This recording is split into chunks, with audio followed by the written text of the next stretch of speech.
Folks, we are sitting here with Tings Chak, who is a researcher at the Tricontinental Institute of Social Research. And thank you once again for joining us. Tings has been on our podcast before as well. I don't know if it's a podcast or it's just a video.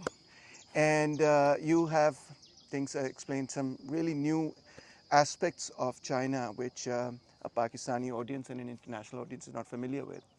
And just now we were talking about how there's been a move to correct some of the path that China took. So let's first try and understand that particular path. Most people think that path was that the Chinese Communist Party decided that we don't really want to have anything to do with socialism, and socialism with Chinese characteristics was basically just capitalism. But you don't agree with that. Well, first of all, thanks, Timur, for having me on again. It's a pleasure. It's really nice to meet in person, which is always a privilege in our digital age. I think it's many factors that are important to recognize. I know that, especially from, at global left, or even global right, it doesn't matter. I think when the opening up and reform happened, there was a confusion. Is this, concretizing the fact that China has gone on the capitalist path? Until today, that's one of the key questions that people get to ask. But what's interesting is that with that opening and reform period, now looking back, 40 years later, we see some people celebrate it as a Chinese miracle, which I don't really like calling it a miracle because it was a stage in the construction of socialism, is my opinion. But that was seen as, okay, there's great achievements that were made during the Mao period, social gains, land reform, literacy, people's life expectancy doubled in the 29 years. So great achievements made, and there's a basic industrialization that happened. However, China was a highly isolated politically, highly isolated on an international economic situation, as well as really poor. So that kind of period of opening up and reform was a necessary stage. The thing is, though, it doesn't mean that it didn't cause also other contradictions, to be opening to the West, to the technologies, to the knowledge, to all the necessary aspects to develop the productive forces in China also meant that you are going to bring in all the influences that, private capital brings. Of course. Western ideology brings. There was a huge cost that was borne by the Chinese working class, first and foremost, by the environment, by this kind of stage from how do you get to the point now, China's not just the biggest producer, producing 30% of the world's manufactured goods. It's not just producing the knockoff tennis shoes or something now, right? It's now competing in the areas of, DeepSeek, AI, the cutting edge technologies. And for this reason, we know why this new Cold War being imposed on China has this technological component as center, because of course, this is an area you can't compete. But there is also, I think, really interesting, when thinking back in these last 10 years, especially under the presidency of Xi Jinping, was a recognition of where some of those aspects had also gone too far or needed correction. I think the process of building socialism for a country so big does not have any kind of manual. It's the very famous crossing the river, feeling the stones.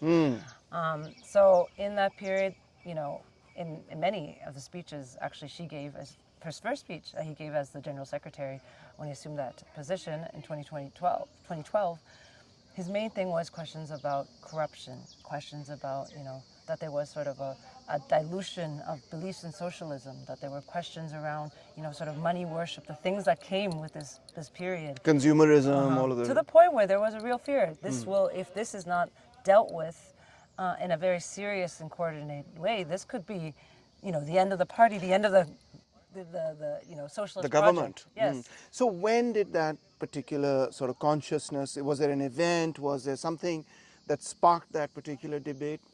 What brought that on? Some of the first shortly after assuming presidency was the famous sort of flies and tigers, speech that Xi Jinping made, basically saying, corruption is going to be one of the main agenda items. Not only catching the flies, but also the tigers. The big and we have tigers. seen that. And The big corrupt people. yes, including people in the party, including people in the central committee, including former ministers, heads of banks, and we've seen that in a very concerted way. It's not just let's get some of the low rank and file people to take the hit, and that in many ways I think has given a lot of people confidence, not in the palpable ways of how corruption had kind of penetrated different parts of society. But also in terms of, the government is actually taking this seriously. This is So what year was that?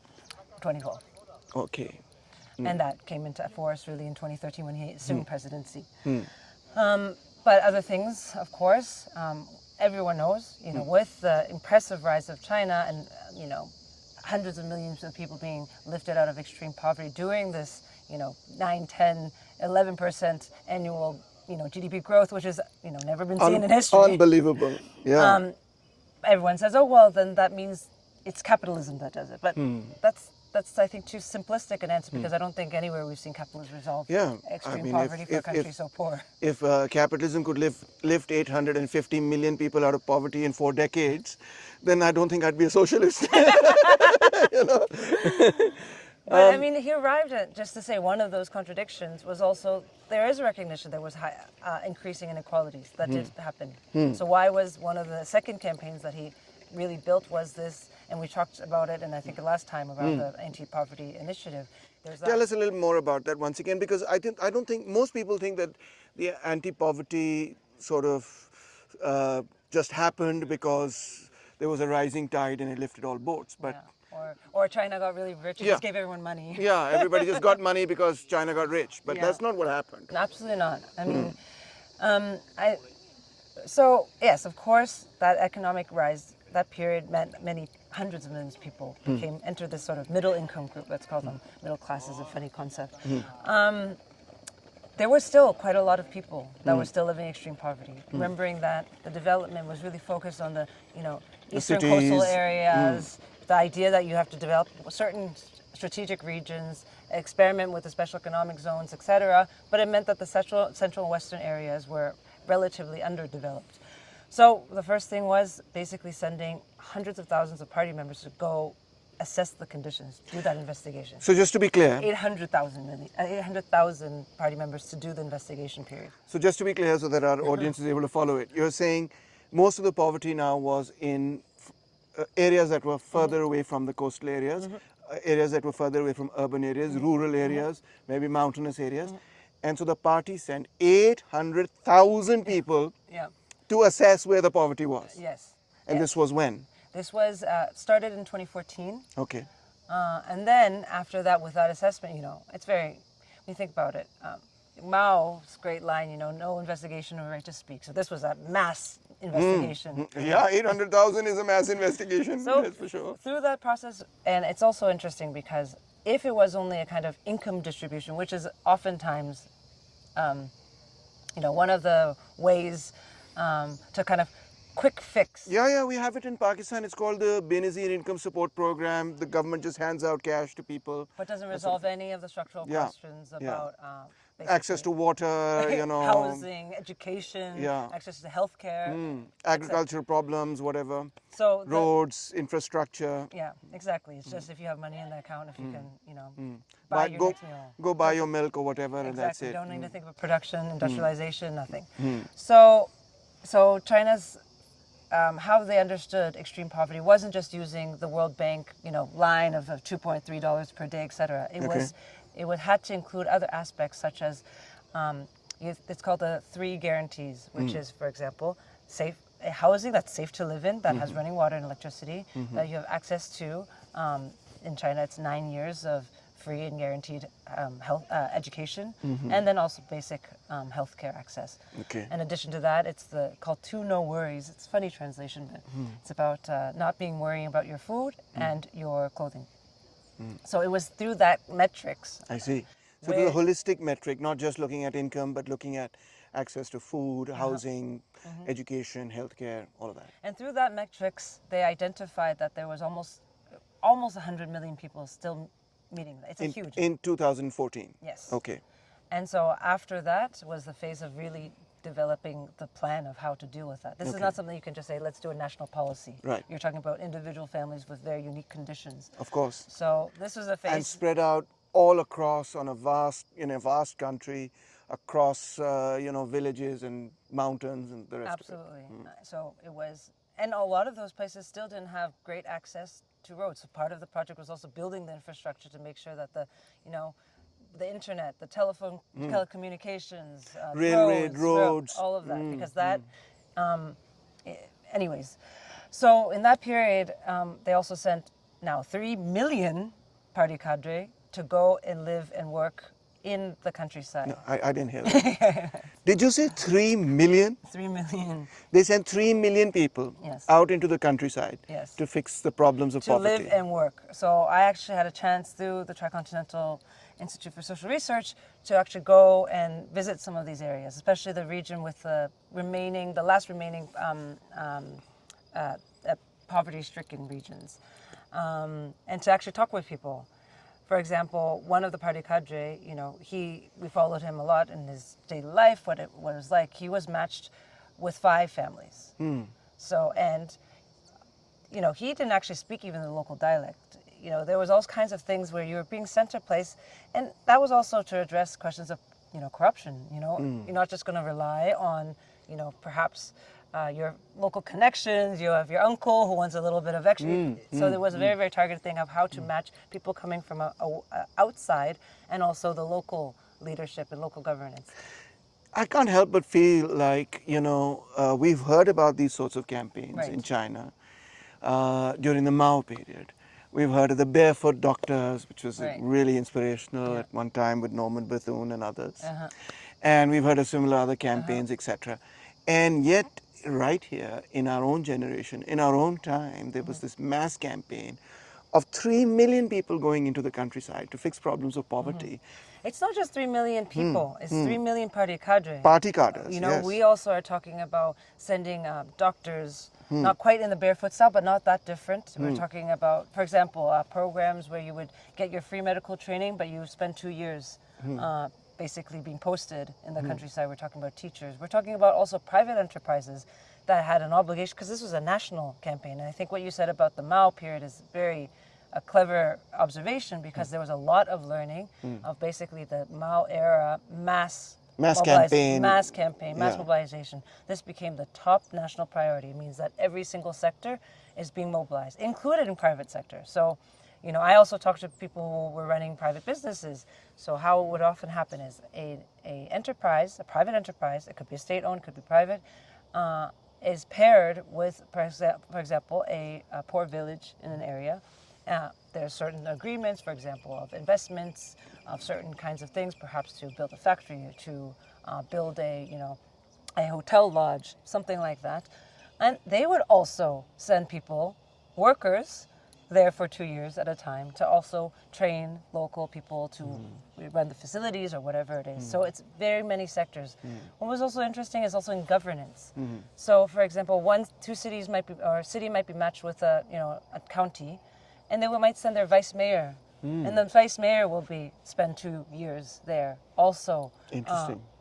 Kind of sharing all of that knowledge from governance from the other regions that are more developed. So 2 questions come to my mind. The first is that, isn't that exactly how Xi himself sort of lived in a village and helped to develop that village? And so he kind of has recreated for the next generation of people the experiences that his generation also lived through. Is that correct? Is that correct to say? I mean, it's an interesting observation. I mean, I actually had a chance, because he actually was, during the Cultural Revolution, he was sent to live in Yan'an, in a village near there. And Yan'an, for some of your listeners, might or might not know, but it was the communist revolutionary base after the historic Long March ended, and with just a few thousand scraggly, cadre was rebuilt the whole, base Movement, there, and yeah. then within, basically 15 years, there's a revolution. So it's very symbolic that he was sent course. there. His father was a former premier, a very senior leader who went on the Long March, and also was, and that's another story. So him in his youth was sent to live there for 7 years. And during that period, they were living literal caves. There, the traditional housing is caves in the mountainside. Very, very basic conditions, and he went to live and work with the peasants. It's not, and I had a chance to visit, it was last year during International Workers' Day. And it was just coincidence, actually, but not a coincidence because it was our national holiday, so we get time off. And so it was difficult. He was coming from Beijing at the time. Yeah. He was the son of a senior leader. You can imagine Yeah. he had certain sort of privileges course. of that life. And aspirations, as a young person, Absolutely. which we all have. And he went there, and he really started from the base. He tried to apply to the party, join the party. I think it was 9 times. Really? Yes. I didn't know that. He started as a village party secretary, and by the time he went to university at Tsinghua, he was already 22, and then the Cultural Revolution, he actually entered as a, it's called a worker, soldier, peasant, like seat, not as... I see. Exactly. So he had earned his way. I see. But it's because he'd interesting. worked in the village and so on. Absolutely. And I mean, we're talking about someone who's 15 years old to 22.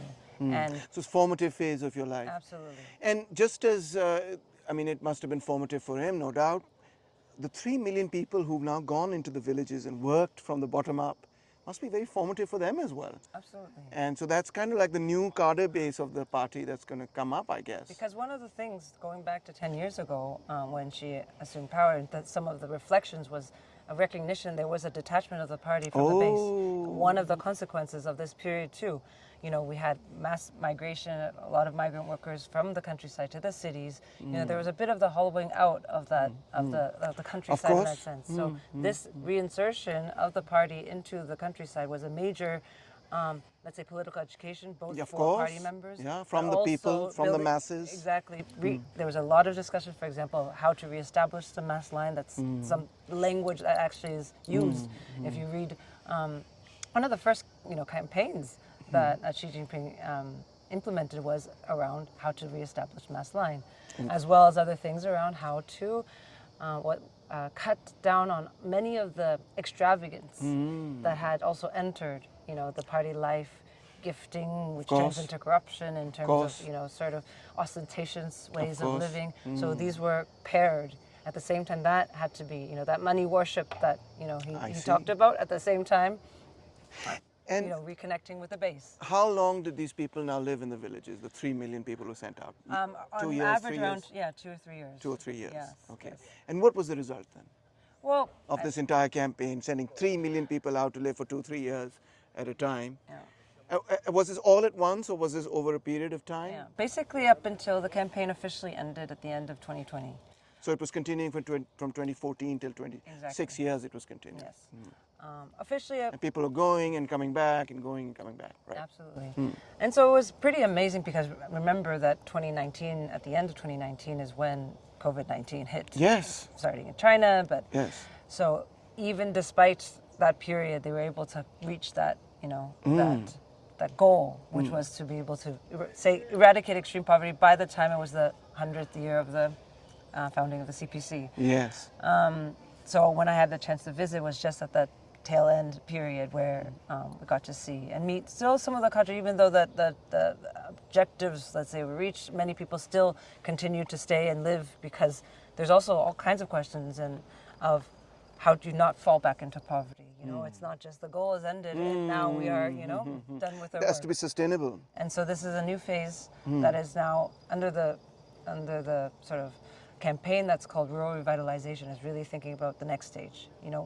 The minimum program is to eradicate extreme poverty. That's not the goal. That's a minimum. Yeah, that's the necessary lowest stage. benchmark. Exactly. But it's important for people. And so now it's many questions of how do you really modernize the agricultural production process? How do you create conditions that also young people can come back and have livelihoods?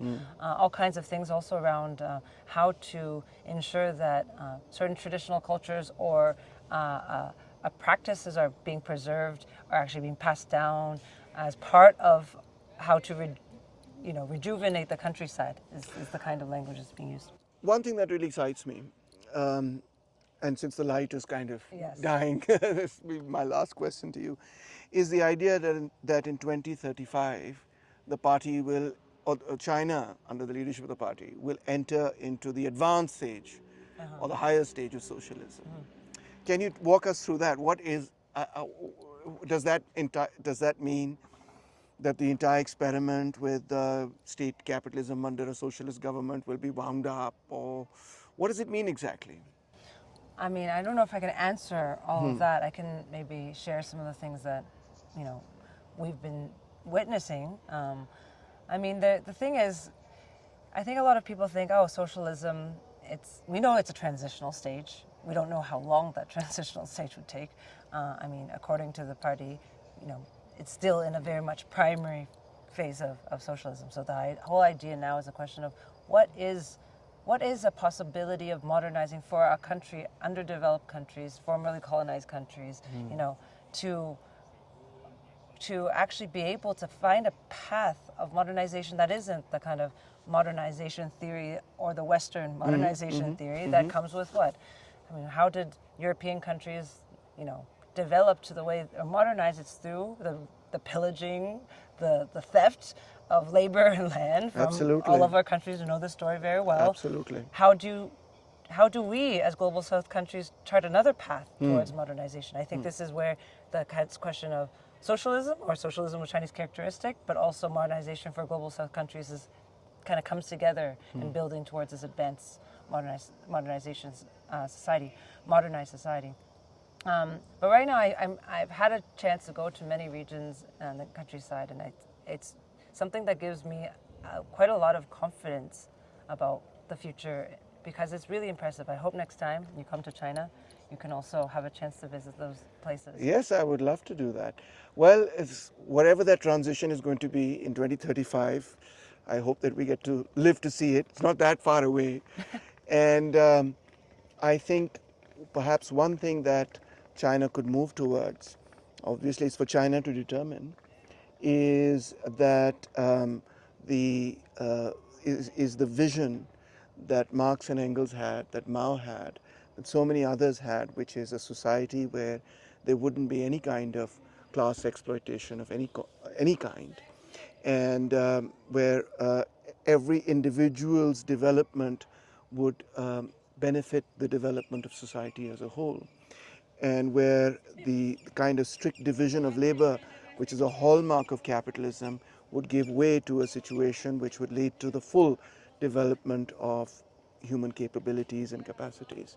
Might not be 2035, but that's definitely the But it'll begin aims. there. You know, it might begin at that point, and that will be a wonderful transition to see. Absolutely. Thank you so much, Tings, for taking the time out. And I know there's a lot of mosquitoes, and we're both trying very hard not to sort of get rid of them. But thank you. That was very informative. I think, if anything, what the audience should take away from this is that China is a very complex society, and it deserves to be studied more deeply with greater nuance, rather than just to kind of reject it and say, it's all this or it's all that, etc. Either in a good way or in a bad way. I mean, to understand it in its complexity is the real deal. Maybe I'll just do a little plug because of that. You've invited people to study. And Please. One of the things is we've been doing in the last 2 years in Tricontinental is to publish, and it's all online, and it's available in English, translate different thinkers and some of the debates. People will think that there's no debates, but there are, about not only Chinese development or Chinese perspectives on socialism, but also China in relation to the world in this geopolitical context. So we have it available on Tricontinental. We publish it twice a year if people want to read more. The whole goal is to bridge understanding. Fantastic. And so it's there. Fantastic. Look forward to reading the debates that are going on in China about the path that China is taking. Tings, thank you so much for joining us once again. Thank you. Yeah, let's continue this conversation as we go Absolutely. forward. Thank you.